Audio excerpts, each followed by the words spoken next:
wako mtumishi wa Mungu Bahati James, na leo niko hapa kuweza kuzungumza na watakatifu wa Bwana.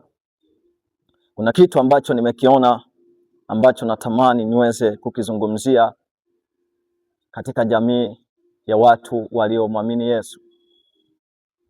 Kitu hiki ni matumizi mabaya ya mitandao ya kijamii. Watu wa Mungu, kuna mtego mkubwa katika mitandao ya kijamii ambao shetani kauweka kwa ajili ya kuangusha watu.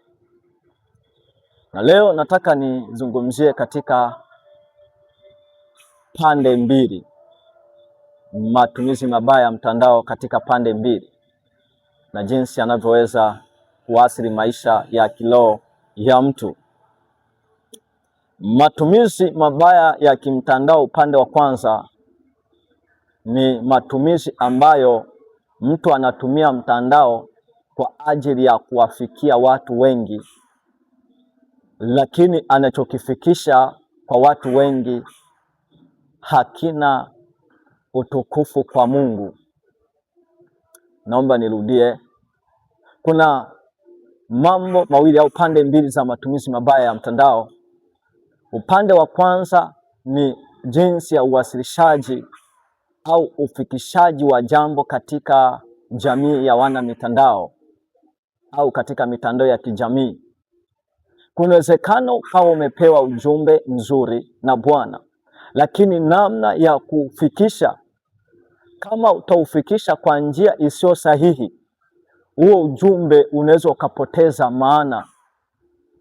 Na ikumbukwe, kama una channel au kama una account yoyote kwenye mtandao wa kijamii wowote, au una platform yoyote ambao umekuwa ukitumia kwa ajili ya kufikisha maudhui ya utukufu wa Mungu, hiyo channel inageuka kuwa madhabahu ya Mungu aliye hai.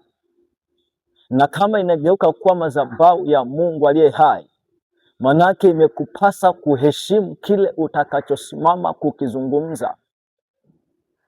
Ndiposa kuna watu ambao wamekuwa wakizungumza vitu ambavyo si vizuri kupitia chaneli zao, na wanapokuwa wanawasilisha wanaleta uharibifu baada ya kuleta kulijenga kanisa. Nitasoma kitabu cha Zaburi sura yake ya kwanza na ule mstari wa kwanza. Biblia inasema, heri mtu yule asiyekwenda katika shauri la wasio haki, wala hakusimama katika njia ya wakosaji, wala hakuketi barazani pa wenye mizaa. Sasa kuna jambo moja ambalo natamani niweze kusema liweze kusaidia kizazi hiki na liweze kusaidia kanisa. Wakati unatumia mtandao wa kijamii kwa ajili ya kufikisha maudhui yoyote, hakikisha hutumii lugha ya mizaa, hutumii lugha ya matani, hutumii lugha ya kejeli, hutumii lugha ya kijembe, hutumii lugha ya majivuno, hutumii lugha ya kiburi. Kwa nini? Kwa sababu Mungu amekuamini kwamba huo ujumbe utakao ufikisha utawafikia watu wengi. Sasa kwa sababu utawafikia watu wengi, ukiufikisha kwa mizaa, kuna watu ambao hawataupokea kwa jinsi pasavyo. Kwa mfano, mtu anaweza kuwa anazungumza jambo zuri, alafu anazungumza kwa mfano, hebu njoo mshikaji wangu. Yaani mtumishi yupo kanisani na yupo ibadani, anamuita mtumishi mshikaji, njoo. Hayo ni maneno ya mizaa. Au mtu anatumika kusema tendo la ndoa, anasema nikaenda nikataka kupiga show kwa mke wangu. Ni matendo ambayo yanaonekana kama ni ukisasa sana, lakini mbele za Mungu ni machukizo. Watu wa Mungu, Biblia ina misamiati mingi sana ya kutumia kwa ajili ya kuwakilisha jambo. Unapotumia maneno ya kihuni na mizaa, unashusha heshima ya neno la Mungu. Ndio maana neno la Mungu limekamilika katika kila eneo. Namna ya kuzungumza litakufundisha, namna ya kukaa litakufundisha, namna yoyote litakufundisha. Neno la Bwana lina misamiati mingi sana.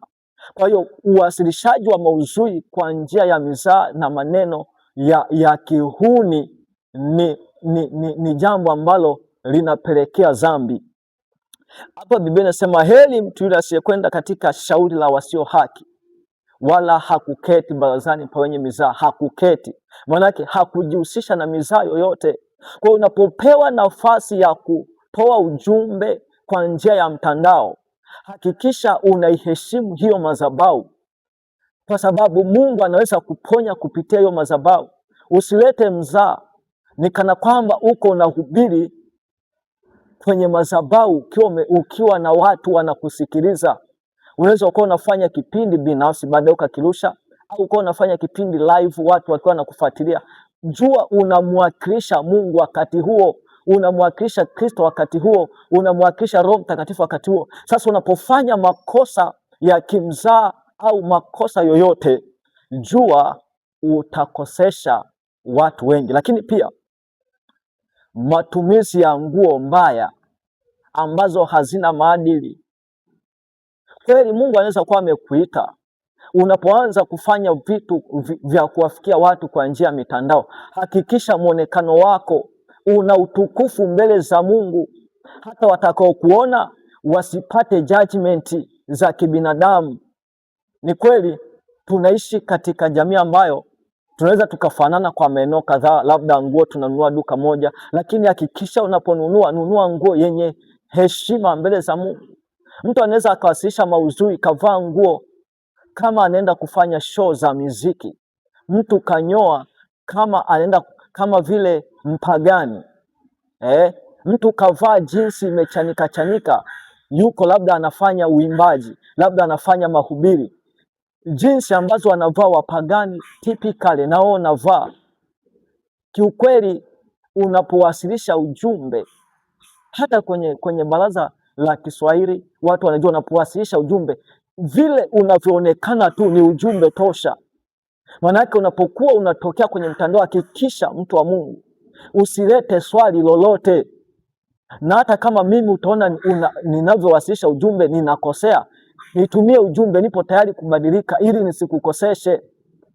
Petro alivyotokea mbele za watu, alivyokuwa akizungumza, alivyokuwa akitembea, alivyokuwa akila, alivyokuwa akiketi, watu walimtambua kuwa ni mtumishi wa Mungu. Kwani vile alivyoonekana tu.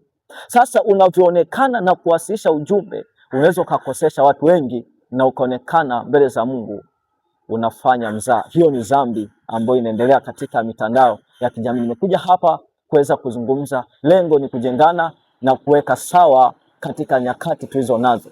Lakini jambo la pili, matumizi mabaya ya mtandao ni nini? Ni kutumia mtandao kufuatilia vitu visivyo kujenga kiroho.